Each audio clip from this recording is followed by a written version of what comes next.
घर का बच्चा कुछ कर दे, उसमें कुछ चमत्कार आए तो तुम आश्चर्य से चकित हो जाते हो। निश्चय और आश्चर्य में, आश्चर्य दो अलग अलग छोर है। निश्चय में ज्ञान, आश्चर्य में योग।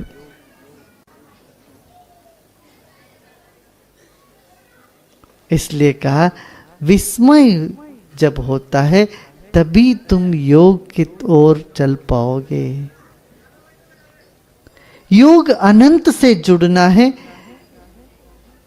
ज्ञान सीमित वस्तुओं को जानना है। ज्ञान स्वरूप हो जाना अलग है। ज्ञान अक्सर क्या है, ज्ञेय के प्रति है। ज्ञेय हमेशा ज्ञाता से छोटा है। ज्ञेय माने जानने वाली चीज। योग है ज्ञाता में टिकाना, ज्ञान है ज्ञेय के प्रति तुम्हें दौड़ाता, ज्ञेय के प्रति आसक्ति।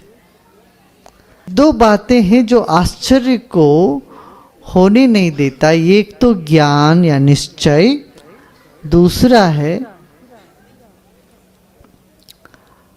राग और द्वेष, आसक्ति। आसक्ति हो तो आश्चर्य नहीं होता। ये भी चौंकाने वाली बात होती है। अरे आश्चर्य से आसक्ति पैदा हो सकता है, मगर जब आसक्ति होता है तो मन ज्वर में पीड़ित होता है, या राग होता है या द्वेष होता है। उसको पसंद करते हैं या उससे नफरत करते हैं। पसंद करना, नफरत करना निश्चय के ऊपर ही होता है, ज्ञान से ही पैदा होता है। ज्ञान ना हो, किसी चीज का ज्ञान ही ना हो, किसी चीज के बारे में पता ही नहीं है, तो उस पर राग कैसे होएगा तुम्हारा, या उस पर नफरत उसको कैसे करोगे। निश्चय से होता है राग द्वेष, अनिश्चितता से होता है आश्चर्य। तो योग है जानने का मार्ग नहीं है, सिर्फ आश्चर्य से चकित हो जाने का मार्ग है। चकित हो जाओ। चकित होने के लिए अज्ञान को मानना पहले, मैं जानता नहीं, मैं तो कुछ नहीं जानता। दो तरह का अज्ञान है। एक अज्ञान वो है जो तनाव से भरा हुआ अज्ञान, मैं कुछ भी नहीं जानता हूं। जो कोई आदमी गुस्से में होता तो उससे पूछो क्या है, तुम कहां से आए, मैं कुछ नहीं जानता। जब व्यक्ति इतने तनाव से भर जाता है तो उससे कुछ भी पूछो तो वो सीधा जवाब नहीं देगा, मैं नहीं जानता। जब आप खुद जब तनाव में आते क्या कहते हो, मैं कुछ नहीं जानता, जो तुम्हें चाहे सो करो, पूछो मत मुझसे, मैं जानता नहीं कुछ, मैं कुछ नहीं जानता। जान करके भी बोलूं नहीं जानता हूं, मुझे पता नहीं,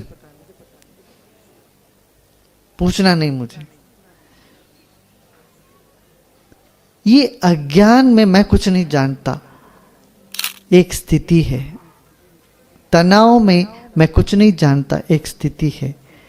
जानने के बाद ये समझ में आया जो मैं जाना वो बहुत थोड़ा सा है, अज्ञात बहुत कुछ है, जानने के लिए बहुत कुछ है, जान नहीं सकता ऐसा बहुत कुछ है। ये जानने के बाद एक और तरह का ज्ञान उदय होता है, वो मैं कुछ नहीं जानता, जो मैं जानता हूं वो ना के बराबर है। ये समझ में आ जाए तब एक अलग तरह का मैं तो कुछ भी नहीं जानता हूं, ये आश्चर्य के अज्ञान है। आश्चर्य से भरा हुआ अनिश्चितता अज्ञान जो है, ये ज्ञान का उद्देश्य है। जानने के बाद हमें ऐसा लगे कि मैं सब कुछ जान गया, निश्चय हो गया, तब तो मानना यात्रा पूरी नहीं हो, कुछ गड़बड़ है। अब योग जानत तुम ही हो जाए। ज्ञान स्वरूप में नहीं हुए, ज्ञान स्वरूप में होने का यही मतलब है कि आश्चर्य से भर जाना। हो सकता ऐसा भी है जिसको महावीर स्वामी ने कहा कि स्यातवाद कह दिया, ऐसा भी होगा, ऐसा भी हो सकता है, ऐसा कोई निश्चय नहीं वहां।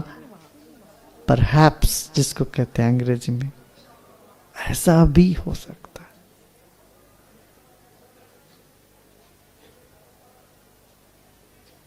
जहां जानने की दौड़ समाप्त हुआ, वहां जानने वाले का पता चलने लगा, ज्ञाता का पता चलता। योग है ज्ञाता के स्वरूप में टिक जाना। इसलिए भगवान देखने की वस्तु नहीं है। जो जान रहा है, जो देख रहा है, जो सुन रहा है, जो सब कुछ कर रहा है, वो जो दृष्टा है या जो ज्ञाता है, वही है भगवत स्वरूप। उस स्वरूप में टिकना ही योग है। दृश्य में नहीं, दृष्टा में टिकना। ज्ञेय में नहीं, ज्ञाता में टिकना। सुन रहे हैं? कौन सुन रहा है? हाथ उठाने की जरूरत नहीं। कौन सुन रहा है? देखो मैं सुन रहा हूं। मैं कौन? ये सुनने वाला ज्ञाता।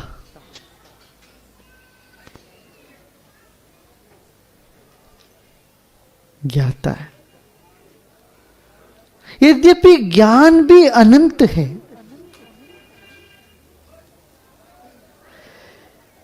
ज्ञान एक दृष्टि से देखा जाए तो अनंत है, इसीलिए तुम पूर्ण रूप से जान नहीं सकते हो। जब पूर्ण रूप से जान नहीं सकते हो, निश्चय नहीं हो सकता है। इतना ही निश्चय हो सकता है, मैं सब कुछ जान नहीं सकता हूं। उस निश्चय से अज्ञात का अस्तित्व पर आश्चर्य का उदय होता है। वह आश्चर्य के उदय होना ही योग का भूमिका है। योग शुरू होता है यहां से। मैं तो कुछ भी नहीं जानता हूं, मैं इतना जानता हूं, मैं कुछ नहीं जानता हूं। तत्र स्थितो यत्नोऽभ्यासः। 5 वृत्तियों को देखा गया। ये पांचों वृत्ति ज्ञाता को जानने में अवरोध बना देती है। बैठे हमेशा जो अनुभूत विषयों को, जो जो अनुभव में आपके अनुभव में आया है, उन्हीं बातों को याद करते रहो, याद करते रहो, पूरा जिंदगी चली जाएगी। कुछ नया आपको नजर आएगा ही नहीं। नया फूल देखोगे तो मैंने उस दिन वही फूल देखा, वो फूल को याद करोगे। माने दृष्टि साफ नहीं होएगी, कुछ नया अनुभव नहीं होएगा, विस्मय नहीं आएगा जीवन में। जो भी करते हैं वो पुराने अनुभव के द्वारा ही देखेंगे। 3-4 घर में नौकरानी जो काम करने वाली ने चोरी कर दी, तो अब चौथी जो आए या 5वीं जो आए, उन पर भी उसी शख्स की दृष्टि से देखोगे। 4 बार आप गिर गए बाइसिकल से, आप फिर 5वीं बार बाइसिकल चढ़ोगे तो भी वही, कहीं गिर ना जाऊं। हमारा जीवन अनुभूत विषयों के ऊपर ही दौड़ता रहता है, तो जीवन में ना कोई नया चैतन्य का उदय होने का कोई सवाल ही नहीं पैदा होता। मरे मरे से जीवन जीते रहते हैं। वो 20-30 साल तक जो अनुभव हुआ जीवन में, बस उसी में अटक गए। बाकी जिंदगी जो भी है वो पुराने 20-30 साल में जो अनुभव हुआ उसी का दोहरा, उसी को दोहराते रहते हैं, उसी के दृष्टि, उसी से देखते रहते हैं पूरा जिंदगी। कोई नया अनुभव ना जीवन में, व्यक्ति मानसिक तनाव रोगों से पीड़ित हो जाता है। क्यों? वृत्ति में फंस गया। कौन सी वृत्ति? स्मृति में फंस गया। स्मृति ना हो तो नींद, नींद में फंस गया। नींद, सोते रहते दिन भर सोते रहना, रात भर सोते रहना। जितना अधिक सोओगे उतना और कमजोरी महसूस होने लगता। छुट्टी के दिन 10 घंटे सो जाओ तो फिर उठते ही लगता है कि उठने का मन ही नहीं करता, और 2 घंटे फिर सो जाओ, फिर उठो, फिर लगता है कि अरे भारीपन लग रहा, फिर सो। माने नींद भी एक ऐसी वृत्ति है तुम्हें अपने आप को जानने से रोक देता है। इसका मतलब ये नहीं कि तुम जागरण करते रहो, इंसोम्निया पेशेंट हो जाओ, अनिद्रा के बीमारी हो जाए तो आत्मज्ञानी नहीं हो सकता। ये नहीं सोचोगा अनिद्रा की बीमारी आ जाए तभी मैं आत्मज्ञानी हो जाऊं, ऐसा नहीं है, वो जरूरी नहीं है। बहुत ज्यादा सोना भी नहीं जरूरी है, बहुत ज्यादा जागना भी। बहुत लोग ये करते हैं, अपने आप को इतना टॉर्चर करके, इतना हिंसा करके जगे रहने की चेष्टा करते हैं, अभ्यास करते हैं। ये नहीं है, ये गलत है। फिर प्रमाण, हर चीज पर प्रमाण मांगते रहो। हर चीज को जो ज्ञान हमें है उसी के द्वारा देखते रहो।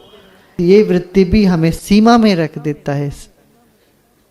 विपर्य तो मिथ्या ज्ञान, गलत ज्ञान से भी हमें कभी जीवन में खुशी ना मिली, ना संतोष मिला है।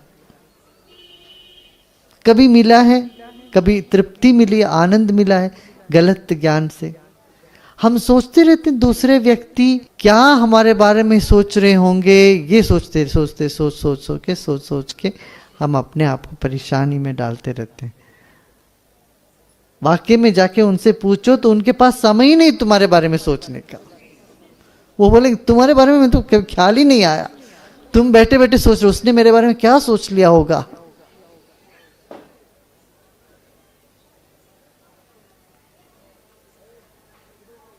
मुझे गलत ना समझ जाए।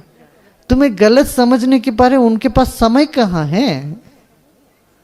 तुम बैठे बैठे परेशान हो गए कि दूसरे व्यक्ति तुमको गलत ना समझे। ये विपर्य। फिर विकल्प, बैठे बैठे कल्पना करते रहना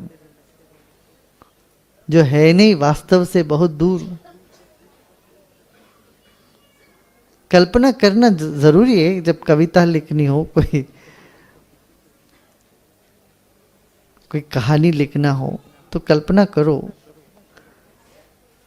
मगर जीवन में वास्तव में भी आ जाना, वास्तविकता में आना। तो ये पांचों वृत्ति जो है हमारे मन को दृष्टा के स्वरूप में टिकने नहीं देती, मगर दृष्टा में टिकना ही योग है। तो क्या करना है? दृष्टा में टिकने का आदत डालना है।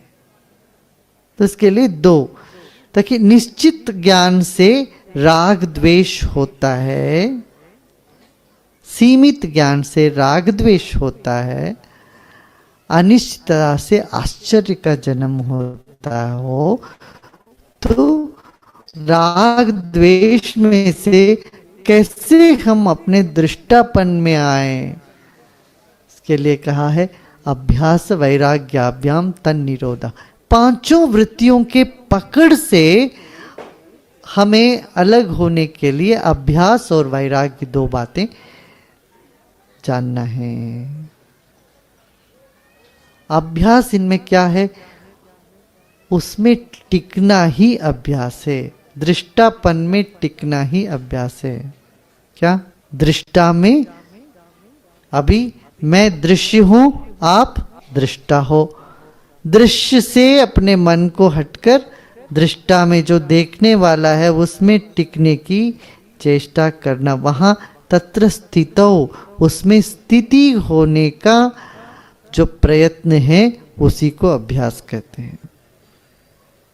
स्थित हो जाना, मन में आश्चर्य हुआ, वहां स्थित। जब भी आश्चर्य होता है मन एक तरह से, जिसको कहते हैं स्टन हो गए,